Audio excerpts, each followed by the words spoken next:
하나님 말씀은 골로새서 1장 15절입니다. 그는 보이지 아니하는 하나님의 형상이시요 모든 피조물보다 먼저 나신 이시니. 오늘은 새해를 맞아 만물의 창조와 보존 그리고 만물의 완성에서 예수님은 어떤 분이신가를 나누려고 합니다. 사도는 예수 그리스도를 전하면서 그는 보이지 아니하는 하나님의 형상이라고 했습니다. 하나님은 본래 눈으로 볼 수 있는 어떤 형상을 가지신 분이 아니십니다. 하나님을 빛이라 생명이라 사랑이라 부르는 것은 보이지 않는 하나님의 속성을 말합니다. 우리는 천국에 가서도 하나님의 형상을 볼 수 없을 것입니다. 그분은 보이시는 형상이 아니기 때문입니다. 하지만 하나님의 아들로 오신 예수님은 하나님의 보이는 형상이라 했습니다. 하나님은 아들을 낳으시고 아들을 보내셔서 보이시는 하나님을 나타내셨습니다. 하나님께서 아들을 낳으셨다는 것은 사람이 아들을 낳는 것과 다릅니다. 하나님과 하나셨고 하나님과 처음부터 같이 존재하셨던 분이 하나님의 아들의 위격을 취하신 것입니다. 하나님의 아들은 인간의 몸으로 오시기 전에 만물을 창조하시기 전에 태초 전에 아들의 위격을 취하셨습니다. 그래서 그는 모든 피조물보다 먼저 나셨다고 했습니다. 요한복음은 그 아들 안에 생명이 있었으니 이 생명이 사람들의 빛이라고 했습니다.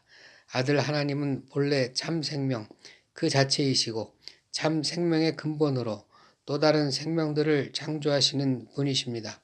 또한 아들 하나님의 생명은 빛으로서 모든 만물과 인류를 아름답게 거룩하게 참되게 만드십니다. 성도 여러분, 생명이란 살아있는 것을 의미하고 자신 안에 고유의 목적을 가지고 있는 것을 의미하고 소멸과 죽음을 맞서고 이기는 힘과 능력을 가지는 것을 말합니다. 이 세상에는 많은 생명들이 있습니다. 돌도 우주도 나무도 식물도 생명이고 짐승도 사람도 천사도 생명입니다. 이 생명들은 하나님에 의해 만들어진 생명입니다. 그러나 하나님은 생명 자체이시고 생명을 창조하시는 창조주이십니다.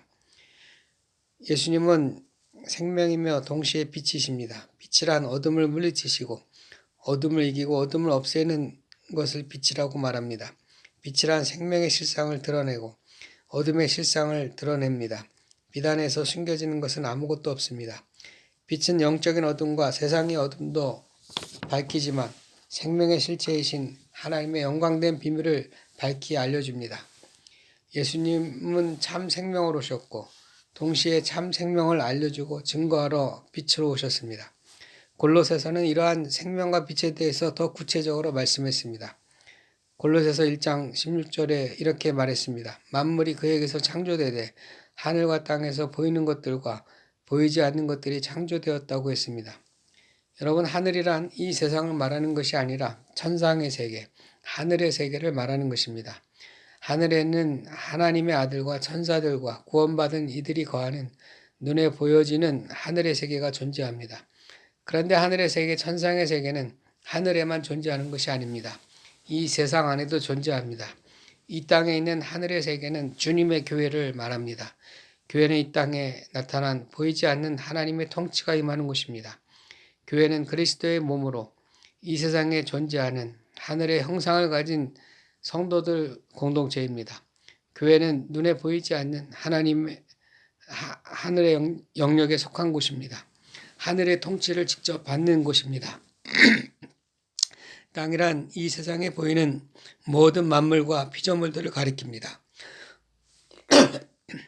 우주와 지구와 자연에서 보여지는 모든 것들이 땅에서 만들어진 땅의 형상을 가진 피조물입니다. 그런데 땅에도 보이지 않는 피조물들이 있습니다. 왕권이나 주권이나 통치자나 권세들이 모두 보이지 않는 땅에 속한 피조물입니다. 왕권은 오늘날로 말하면 대통령이 가지는 국가의 최고 권세입니다. 주권이란 주인이나 대표자, 소유자가 가지는 모든 권한입니다. 대기업도 일종의 주권을 가진 것입니다. 통치자는 모든 영역에서, 모든 지역에서 위임받은 권세입니다.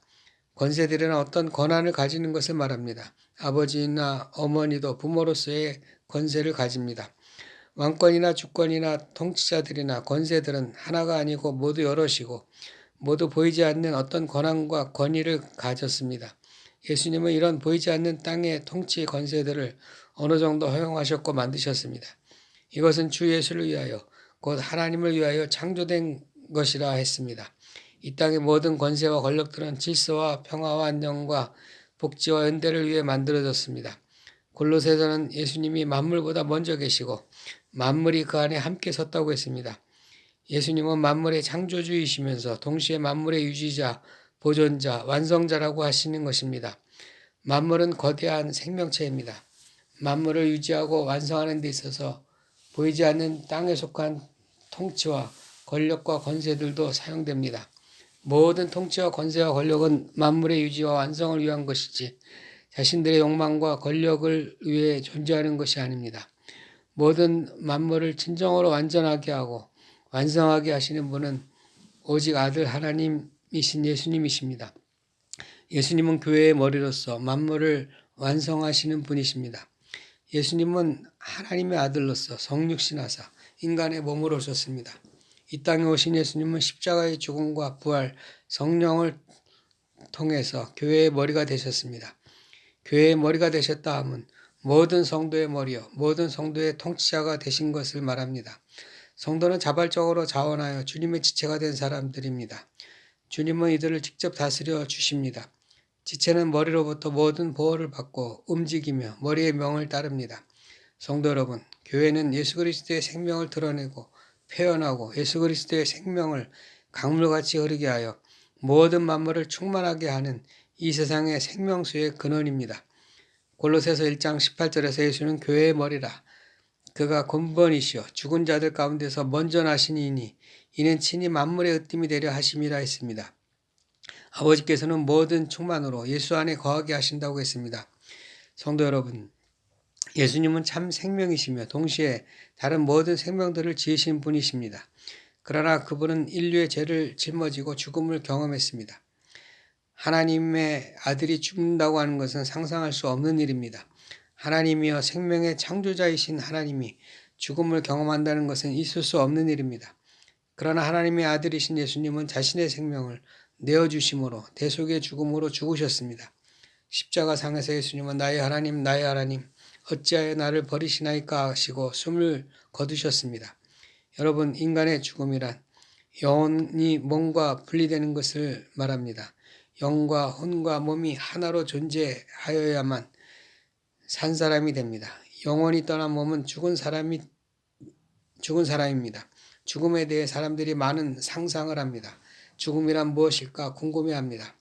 예수님은 죽은 나사로를 가리켜서 저가 잠이 들었다고 했습니다. 잠을 자는 사람은 깨어날 수 있습니다. 곧 사람은 죽음에서도 깨어날 수 있다고 하신 것입니다. 예수님은 나인성의 가부의 아들이 죽었을 때 그 아들을 다시 살리셨습니다. 죽은 회당장의 딸을 다시 살리기도 했습니다. 나사로는 무덤에서 꺼내어 다시 살렸습니다. 예수님은 그들을 가리켜 잠을 잔다고 했습니다. 이들은 모두 떠나간 영혼이 다시 몸으로 돌아와서 깨어났습니다. 그들은 마치 잠에서 깨어나듯 살아났습니다.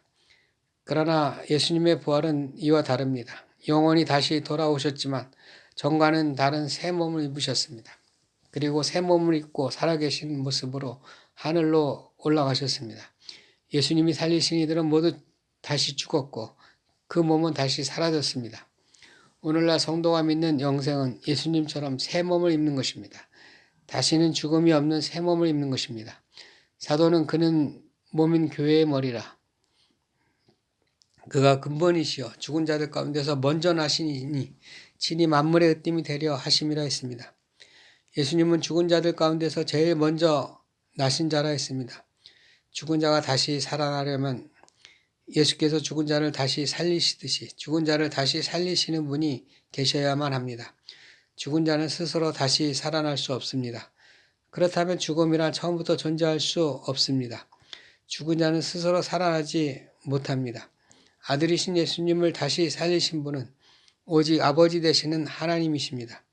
아버지 하나님은 아들을 다시 살리셨을 뿐 아니라 아들을 영화롭게 하시고 아들에게 하늘과 땅의 모든 권세를 주시고 아들을 하나님 우편에 앉으시고 모든 만물들이 그 발 아래 영원히 복종하게 하셨습니다. 이것을 가리켜 하나님의 의로우심이라고 부릅니다. 대속으로 인해 십자가에 죽으신 아들을 다시 살리신 것이 하나님의 의로우심입니다. 아들이신 예수님은 부활의 첫 열매이십니다. 모든 죽음에 이르는 것들이 예수님의 부활의 권세로 말미암아 다시 새 몸을 입게 될 소망이 나타나게 된 것입니다.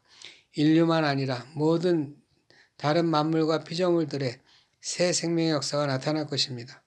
예수님은 억울하게 고통받으며 죽어간 모든 만물을 다시 회복시키실 것입니다. 모든 만물에게 새 하늘과 새 땅을 주실 것입니다. 예수님은 만물을 지으신 분이시지만 동시에 만물 중 하나가 되셨습니다. 그리고 예수님은 부활하사 모든 만물의 으뜸이 되셨습니다. 모든 만물의 완성자가 되셨습니다. 모든 만물로 만물이 가진 진정한 목적을 이루신 것입니다. 모든 만물에 새 생명을 주실 것입니다. 모든 만물을 완성하실 것입니다. 골로새서는 이것을 이렇게 말합니다. 아버지께서 모든 충만으로 예수 안에 거하게 하셨습니다. 예수 안에는 부족함이 없습니다. 예수 안에는 모자람이 없습니다. 예수 안에 미치지 못하는 것이 없습니다. 예수 안에는 넉넉함과 충만함이 있습니다.